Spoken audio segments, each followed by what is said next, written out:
Good morning, everyone, and thanks for being here. Nah, check your mic. Hello, check. Yeah. Kishore Kumar, the ultimate biography, has already been there in the market for 3 months.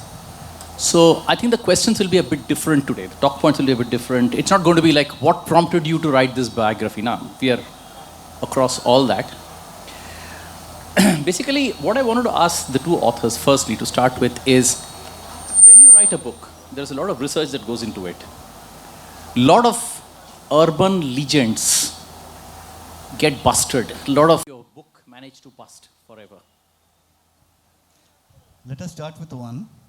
Number one is that in 1988, in the Spring Fest quiz at IIT Kharagpur, I was there. So Neil O'Brien had set a question, how is Mr. Abhash Kumar Ganguly better known as? Obviously the answer was Kishore Kumar. Now the thing is that Kishore Kumar was never known as Abhash Kumar Ganguly. You see, Bengalis normally, I'll use the operative word normally, have a formal name and a dark name. Okay. And the sons of the Ganguly family were named Kumudlal, Kalyan and Kishore respectively. And their nicknames were Ashok, Unup, Abhash. So somehow for Kumudlal and Kollan, the nickname stuck. They became Ashok Kumar and Anup Kumar. But Kishore, maybe it was due to the simplicity of his name Kishore, he was always known as Kishore Kumar. He was never known as Abhash Kumar Ganguly. And maybe being the youngest, Kishore, mane choto. Yes, Right. Next. What next? Truth. Next, I think the biggest myth which the book has busted is the news item which you see day in and day out since the last maybe 20 years, his equation with Madhubala. I mean, Kishore Kumar was extremely economical with the press. He would never refute any allegations. And so, I mean, this is, if you have to read one chapter of the book and throw the book out, I say, please read the Madhubala chapter. The equation has totally been busted with help of the documents and interviews with reference to the rarest of rare magazines of those days, 50s. So that was a big myth buster. Good. I heard something about his so-called rivalry or whatever with Lata Mangeshkar. What is true? What is the actual truth which is there in the book? No, Lata Mangeshkar, there was no rivalry, except for one instance where he was irritated during a trip to the UK, and we have not discussed it anyway. Okay. The main rivalry which the media has tried to propagate over the years is that he and Muhammad Rafi fought tooth and nail. Utter rubbish. There was absolutely no rivalry between Kishore Kumar and Rafi. They were great friends. So for that you need to read our book. And we know about S.D. Burman being his mentor. Some of the lesser known mentors whose names are not mentioned, I mean whom we don't know very well, has been discussed in the book. Can you name one of them? Or a couple of them? Obviously, one was Khemchand Prakash. Of course. And K.L. Saigal. Also Ranjit Rai. Ranjit Rai was a small-time actor-singer in Bengal who used to sing lots of nonsense rhymes. Right, with words like chukumaku chukumaku chukumaku. So Kishore Kumar was somebody who could imitate him quite well. So that's how you get songs like Inaminadika, etc. Very good. Among the movies that he made himself, which, in your opinion, was his personal top favorite? Among the films that he made himself. See, in the interview which he gave to Pritish Nandi, he has listed down his movies, and two of his movies finds a name in that. One is Chalti Ka Naam Gaadi and one is Dur Gagan Ki Chhaav Mein. But he had a special place for one of the movies, that is Bandi. He talks about that movie in one should see that movie. He was pitted against Ashok Kumar, and all media reports at that time say that he performed better than Ashok Kumar, which was a big thing. So there are stories like these, the stories within stories and the myths getting busted and the truth coming out, which is there in Kishore Kumar, The Ultimate Biography. Can we get a copy of the book? I would like to place it out here.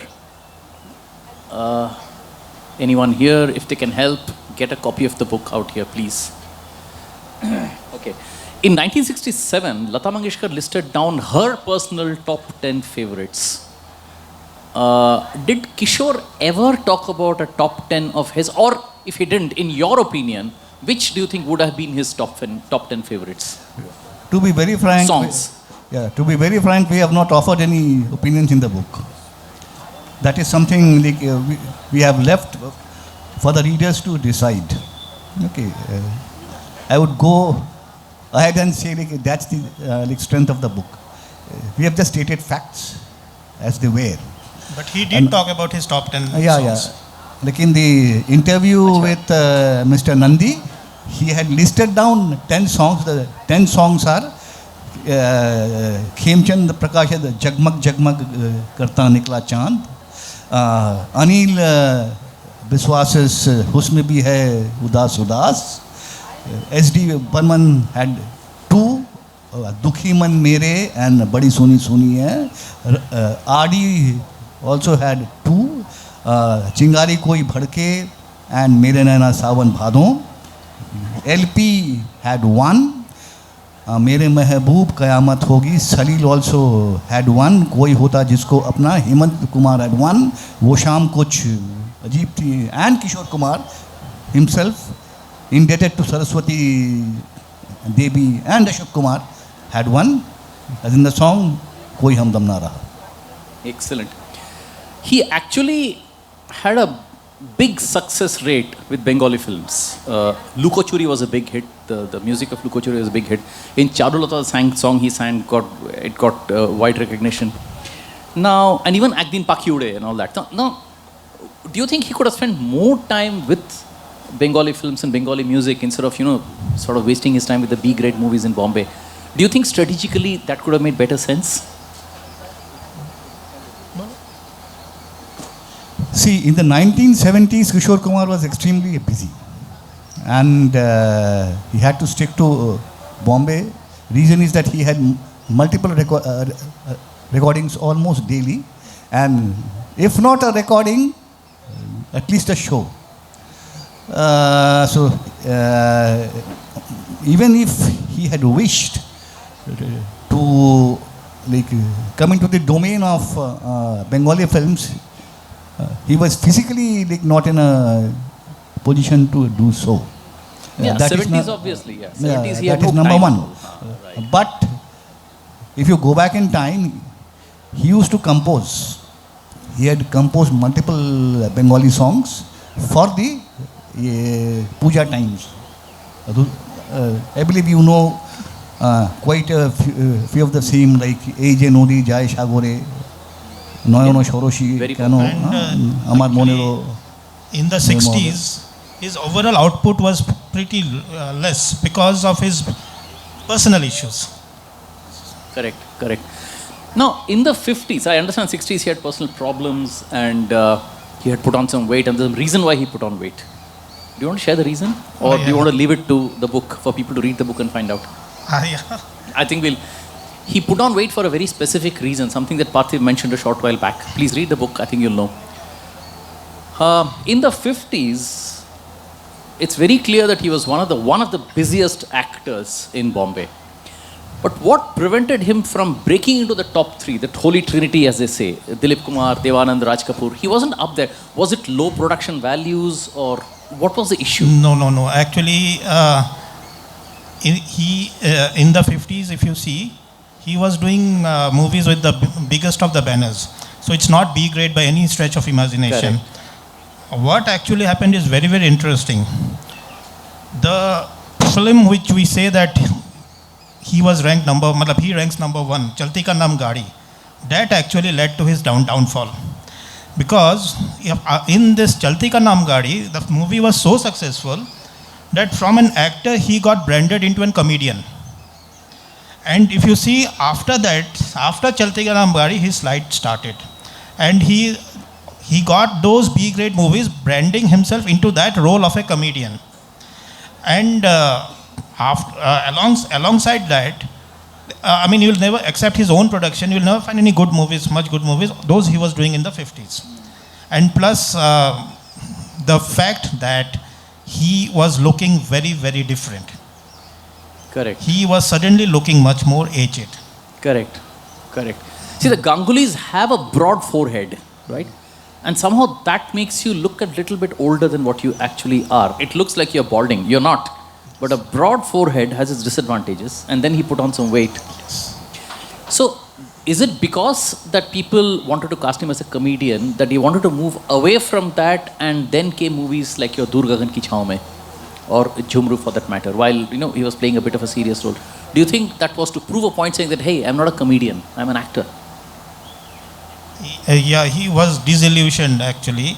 So in the late 50s, he started conceiving films like Suhana Geet and Neela Asman, all different kind of movies, which had those movies been released would have brought out the best in his compositions and all. Dur Gagan Ki Chhaaw Mein was an extension of that genre of movies.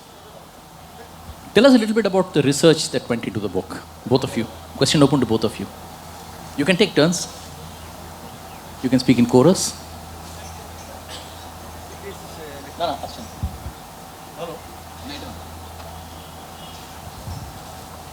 Hello. Yeah. It is difficult to list down the research, but research, look, number one, we have been listening to Kishore Kumar from the time we were a child. And it was mostly Kishore Kumar. Number two, I used to quiz a lot, so that helped me in collating a lot of information about him. And my co-author, he's a huge fan of Kishore Kumar, much more than me in the sense, he also spent his honeymoon at Khandwa. So somebody spending his honeymoon at Khandwa surely has nerves of steel, right? I would have had a divorce if I did so, but he dared. So, if you may kindly talk about this. Yeah. Actually, this book is a labor of love between both of us, and we conceptualized it somewhere in 2008, 2009, and got married in 2010, and we decided to spend our honeymoon in Khandwa. At that time, I could manage to convince my wife. Today, I'm not able to convince her for a cup of tea also. So, luckily, we met some of his very, very close friends. Unfortunately, today, most of them are not here in this earth. And they told us so many unknown stories. And it's very interesting to note that none of them were musically inclined people. They were just normal persons like you and me. Whenever Kishore Kumar used to come to Khandwa, they used to flock around him, enter his bedroom, drawing room, whatever you tell, get the best out of him, roam the streets of Khandwa.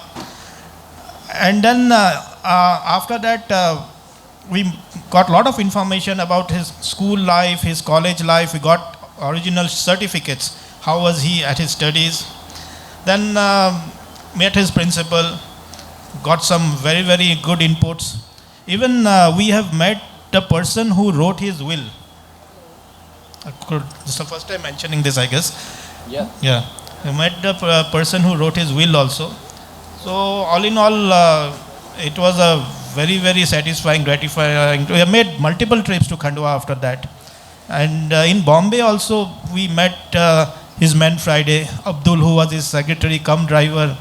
In fact, Anirudha was telling the last, who was in the Chalti Ka Naam Gaadi movie, if you see, it's a small giveaway we are going to give now. The person who was driving the car in Chalti Ka Naam Gaadi was actually Abdul, and he was driving from beneath where the camera was not positioned. Tell me, did Abdul Chacha also make a cameo appearance in Bombay to Goa? Gaadi kharab ho jati hai. Was he also there? Yes. Yeah, he's there.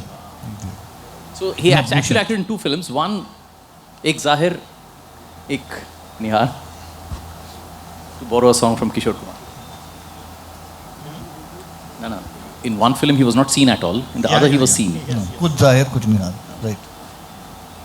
He used to suffer from something which is unconceivable. You know, for someone who was as free as he was on stage, dancing around, prancing around, jumping around, he used to suffer from stage fright a lot. And there was a friend of his who helped cure that, right? Many claim to have cured him. Cured him, again. Nobody knows the real story, yes, but Bhola Shresht claimed. So did Kalyanji. No, you never know. So, yeah, also Sunil Dutt. Yeah. We have just mentioned the names, the events, the circumstances, and now it's for the reader to decide. We could not decide because deciding about Kishore Kumar is rather impossible. Something even he couldn't decide. Even Kishore Kumar was indecisive, right? In certain cases. The same person who made Dur Ka Rahi also made Badti Ka Naam Dadi. So, who was he really? Who is the real Kishore? Nobody knows. It's only a sort of a... Chalti Ka Naam Zindagi. If you can sit through the film, even for 25 minutes, you should be given a Nobel Prize. The younger crop of composers in the 60s, he built enduring relationships with them, something which he couldn't do with the ones in the 50s. Roshan never used him much, Naushad never used him, except S.D. Burman, nobody. So what was it about the new crop of composers that came in the 1960s that sort of took a liking to him and built enduring relationships? Kalyan Jananji, Lakshmikant Pyarelal, R.D. Burman. What do you think clicked? No, contrary to popular opinion, Roshan did use him.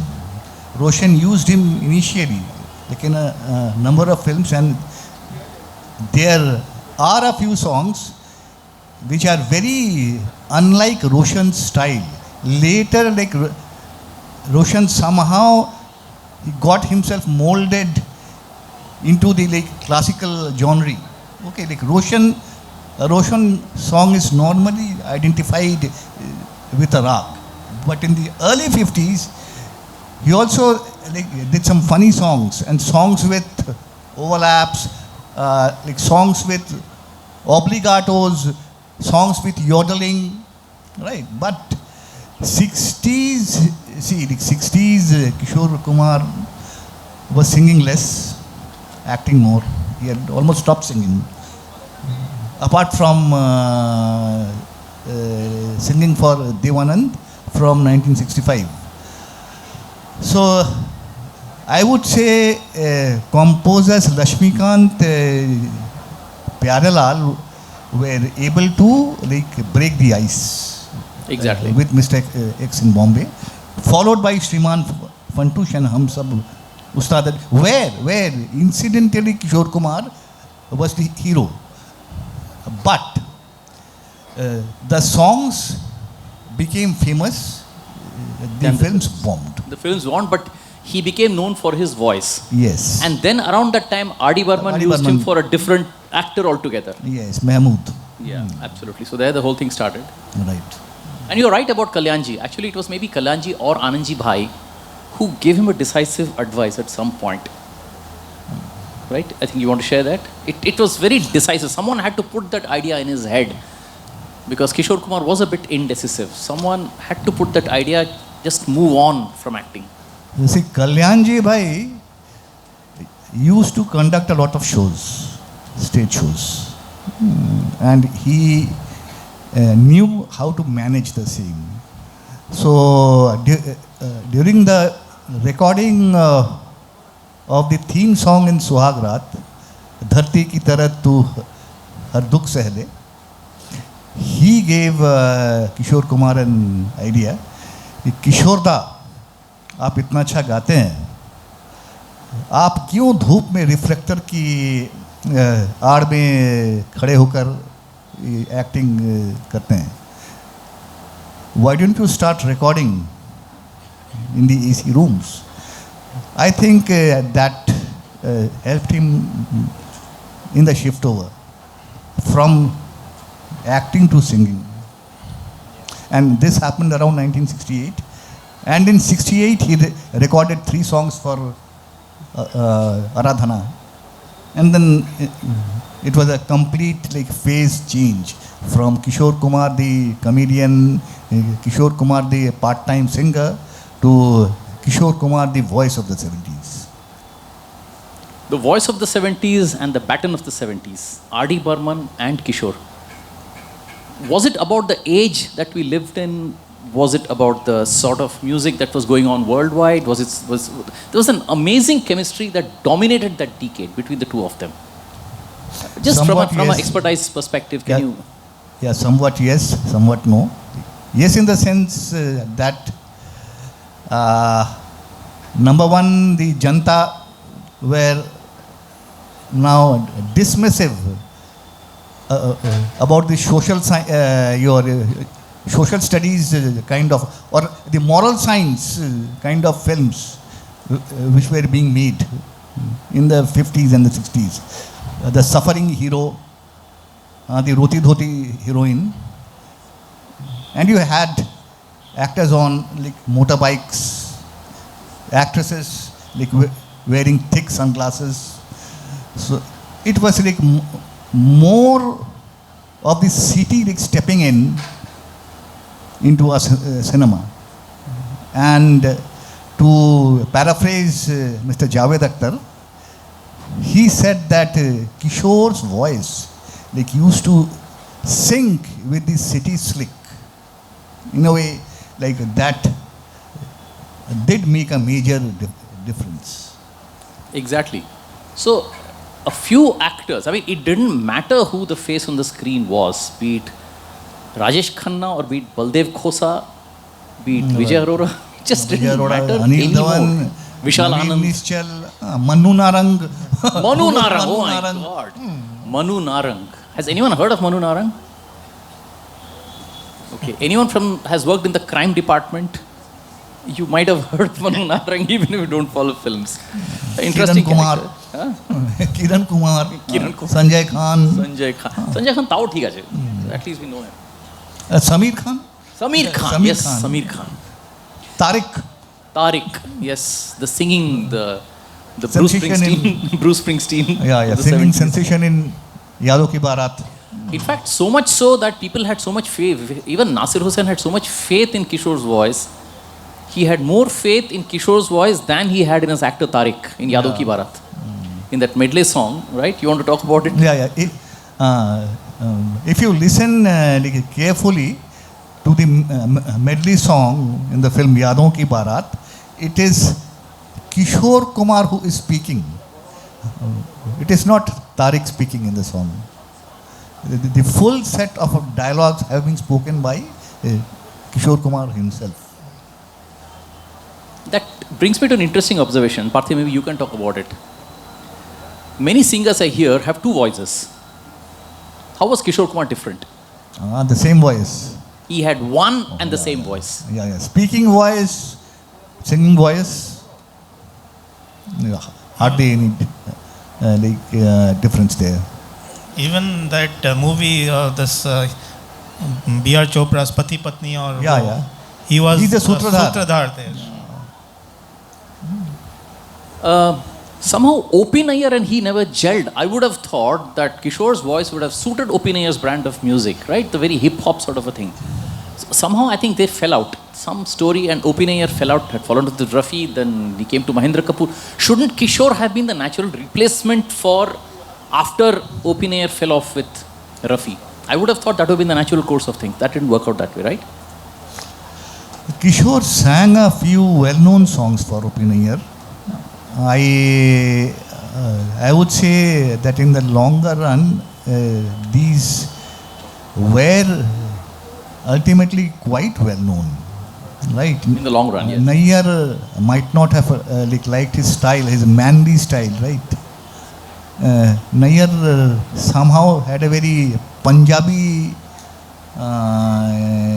feeling in his songs, with more murkis and all. And Kishore would love to sing straight long notes, something which Burman Dada taught him to do. Sing straight, sing with emotion, sing with expression, and do not complicate it.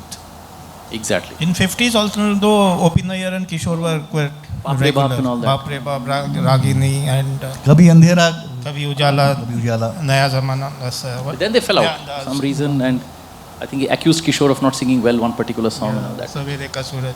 I don't know why, I because don't know why, it was pretty well sung. I thought it was pretty well that's an exceptionally sung song. sung. Very well sung. Now, Tala, he would have done another take. If he had not been happy, you do another take.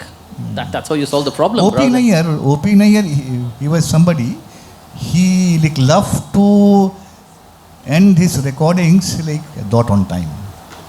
So That's fine. re-recordings hardly happened. No, but in 4 hours, you have a couple of rehearsals, you have 2-3 takes.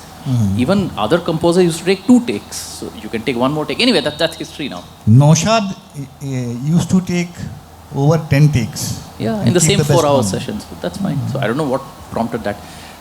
If Kishore had lived, say, 10 years more than what he did, It would be Kishore Kumar and Kishore Kumar only. I'm sorry to say, but many who were there at the right time and the right place without the right talent,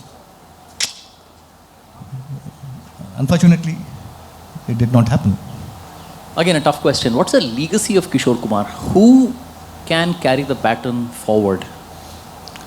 Look, nobody can carry Kishore Kumar's baton forward. It's like Gabbar Singh.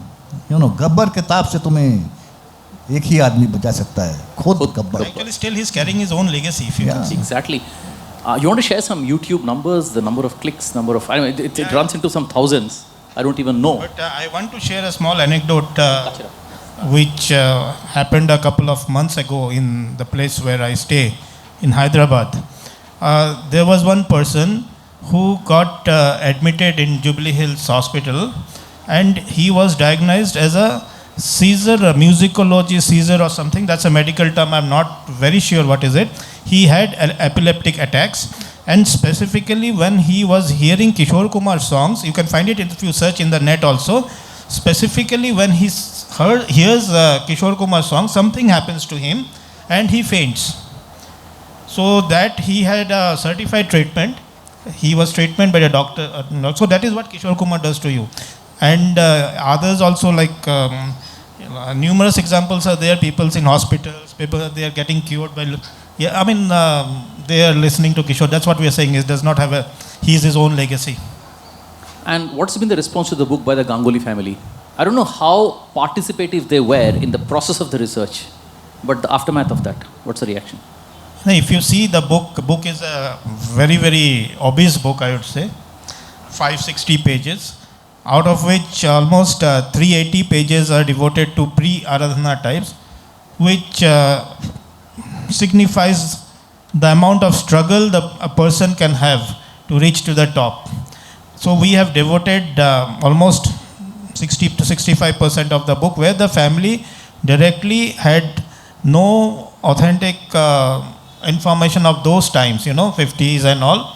But however, in the chapter related to the death and all, we had extensively quoted Leenaji. And I'm very happy to inform that Amit Kumar has personally sent us a message saying that he has got emotional reading the book. So that's a good feedback from the family. Excellent. I'd like to turn it to the audience if you have any questions to the authors about the book or about Kishore Kumar.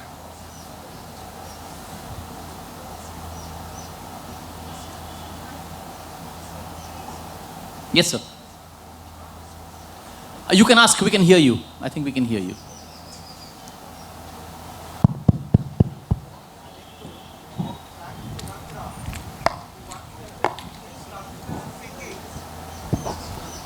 Hello. I can hear you. Frank Sinatra once said about Indian classical singing that it was like gargling. So he had this snobbish view. What kind of view did Indian singers, especially Kishore Kumar, have about Western canons of singing? No. He respected them. He respected them quite a lot. So were there any particular singers he was following, he was learning from, he was improvising based on their singing?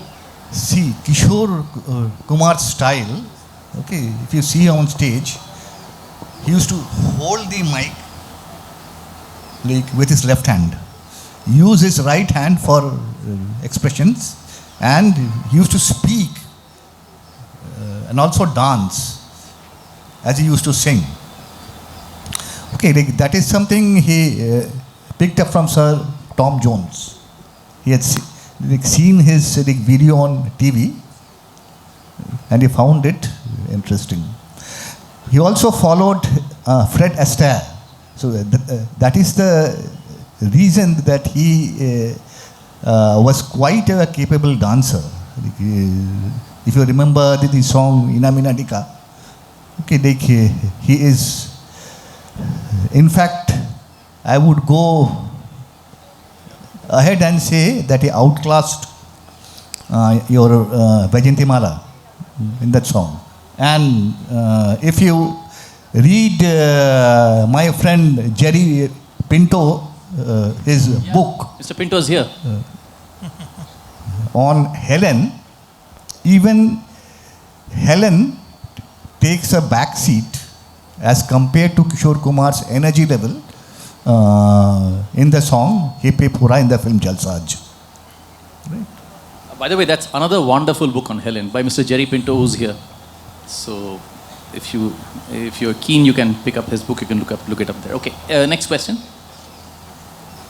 Your name, sir? Sampath. Sampath. Yes, sir. Yeah, so I am Sanjay Mahapatra. I work from Indian Oil. I am posted here. I just wanted to ask that does the book cover his personal life also? What we understand is Yes, it does. It does. it was not very happy. He married 4 times, and there are a lot of personal tumult, And did that affect his singing, It did. So I just wanted to know It is some it. light on that aspect. Yeah. This is a biography. So it covers his life.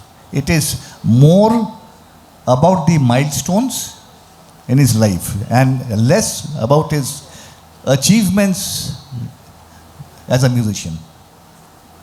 Lot of interesting stories in this. I would encourage that. Kishore Kumar was probably the only star whose real life and real life the gap was minimal. So if you study his real life, it will give you an inclination, idea of what his real life could have been. So it was very important for us to devote almost 60-65% what we are telling about his personal life, the way he used to, and studio antics and everything. Everything was, after all, boiling down to what he was performing on the screen and stuff like that. Also his sense of humor. Say for example, he had specifically, categorically mentioned to Pritish Nandi that apart from Satyan Bose and Bimal Roy, he did not get the services of a good director. And he singled out Mr. Narang, SD Narang, that he used to say, do something. What something? There's no script. So he used to create nonsense rhymes on the spot. Rhymes like मैं तुम बिन अधूरा जैसे नमक बिन दाल, दाल बिना भात और भात बिना Bengal. So he creates it on the spot, and it is also used. Okay, now just an intervention out here. He has a flight to catch. So if you want, you can pick up the book and get it signed from him. He's here for the next 10 minutes. And in that period, you can keep asking a few questions as well. We can proceed parallelly. Would that be fine? There are copies. Oh, there's a gentleman right here. He wants to get it signed by you. And the books are available out there. So while you're getting a book signed, you can ask him the question as well. And he has a flight to catch, and I have a flight to catch as well. But no worries, we have 10 minutes. No problem with that. Yeah, back to you. Yeah, so one more query. Is it true? I mean, I have read and I used to read Filmfare and Stardust a lot when I was a child. So I remember reading that he was not, he never wanted to act. He had come to sing. But that time Muhammad Rafi used to rule, so nobody took him as seriously. But his elder brother was a superstar, Kishore Kumar. So out of pity, they used to give him some roles and all. So he decided to make his own movies and sing so that people could know that. And basically he wanted to be a singer. He became an actor by, I would say, default or by force. So what is your take on that? Yeah, well, Mr. Mahapatra, actually I'm also from Indian Oil. See, let me tell you the story which we could make out based on the research, what we could do. It's true that he had a inclination for singing more than what he had for acting. But in his college days, he used to perform both with equal elan. And when his brother, in the meantime, had become a star in Bombay, so he left his college. And during those times, his brother used to tell, come, I'll give you some roles and all. So that's the way Ziddi started. And in the meantime, a movie called Andolan happened. And that movie had some very good reviews. So with Andolan, he graduated rather. And in 1952, we don't, it's our bad luck that we don't have access to archives. There was a movie called Cham Chama Cham. And if reports are to be believed, this is one of the best comic roles Kishore Kumar has ever played. And Cham Chama Cham was a super hit movie. So the kind of success he was starting to enjoy, 52 to 56, 57, 58, after Dilip Kumar, he was certified and recorded as the second most busiest actor, working with all the top heroines, working with the biggest of the brands. There was one movie in Ragini where he felt a bit let down that Muhammad Rafi was being given playback for a song which he was to sing in the movie. But after 20 years, in 1975, I think he got to know the real reason. And in the interview to Dharam Yug, he was saying that actually Bharat Bhushan was supposed to act. And then he was replaced by Kishore Kumar. So that's how Rafi got into the equation. So 50s, I think he was enjoying the best of both. Given his schedule, that's the maximum he could have sung. Nobody is saying will not take Kishore. Kishore was rejected. These kind of stories will not hear much in the 50s. Maybe in the 60s you can, because of his huge personal problems. Rejected? No way.